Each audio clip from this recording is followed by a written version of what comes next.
આપણું ration card white લિસ્ટમાં નામ છે કે નહીં તે આપણે ઘરે બેઠા ચેક કરશું। તો ચેક કરવા માટે મિત્રો ગૂગલમાં જવાનું છે। ગૂગલમાં જે IPDS લખવાનું છે, IPDS પ્રોફાઇલ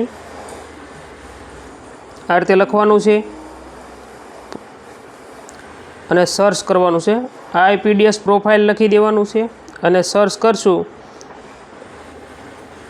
મિત્રો નવું શીખો ગુજરાતી ચેનલને સબસ્ક્રાઈબ કરી દેજો। અહીંયા આપણે IPDS પ્રોફાઇલ સર્ચ કર્યું એટલે જો નીચે આવ્યું IPDS FCDS scan Gujarat CDS server, એટલે આની પર અહીંયા ક્લિક કરશું। મિત્રો તમે ઘરે બેઠા વ્હાઇટ લિસ્ટમાં તમારું રેશન કાર્ડનું નામ છે કે નહીં તે ઘરે બેઠા ચેક કરી શકાય છે મિત્રો। તો આપણે આ રીતે વ્હાઇટ લિસ્ટનું નામ ચેક કરવાના છીએ।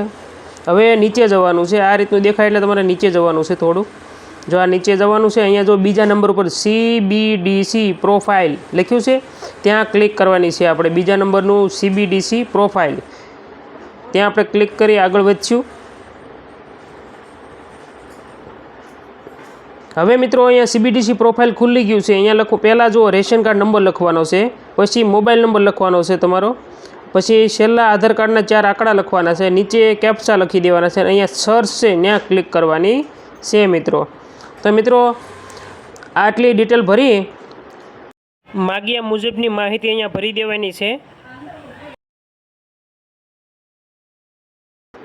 એટલે કે રેશન કાર્ડ નંબર, પછી મોબાઈલ નંબર તમારો, પછી આધાર કાર્ડના છેલ્લા 4 આંકડા નાખવાના છે, પછી કેપ્ચા નાખી અને સર્ચ કરવાનું। તો એટલું માહિતી ભરી દઉં। હવે એટલું લખીએ અને અહીંયા આપણે નીચે સર્ચ કરવાનું છે। તો એટલી માહિતી હું ભરી દઉં છું અને સર્ચ કરીએ। મિત્રો નવું શીખો ગુજરાતી ચેનલને સબસ્ક્રાઈબ કરી દેજો। હું અવનવા રિપેરિંગના અને ઓનલાઈનના વિડીયો અપલોડ કરતો હોઉં છું। તો મિત્રો નવું શીખો ગુજરાતી ચેનલને સબસ્ક્રાઈબ કરી દેજો। તો અહીંયા આપણે માહિતી ભરી દીધી છે। હવે અહીંયા નીચે આપણે સર્ચ કરવાના બટન ઉપર ક્લિક કરશું, અહીંયા સર્ચ કરશું, અહીંયા ઓકે આપી દેવાનું છે આપણે। અહીંયા ઓકે આપશું એટલે નીચે આપણે જઈશું એટલે જો અહીંયા આપણે જે આ રેશન કાર્ડ નંબર છે એ વ્હાઇટ લિસ્ટ છે મિત્રો। જો અહીંયા રેશન કાર્ડ નંબર, અહીંયા બેનિફિશરી નામ એટલે કે નામ, અહીંયા મોબાઈલ નંબર, આધાર કાર્ડ નંબરના છેલ્લા આંકડા, અને અહીંયા જો white list yes, white list date એટલે કે વ્હાઇટ લિસ્ટની તારીખ કઈ તારીખ, તે તારીખે વ્હાઇટ લિસ્ટ બનેલું છે। ઓન બોર્ડ એટલે કે આપણે CBDCની એપ્લિકેશન ઇન્સ્ટોલ કરેલી છે કે નહીં, તે જે આ ભાઈએ CBDCની એપ્લિકેશન ઇન્સ્ટોલ કરેલી નથી એટલે નો હશે, બરાબર।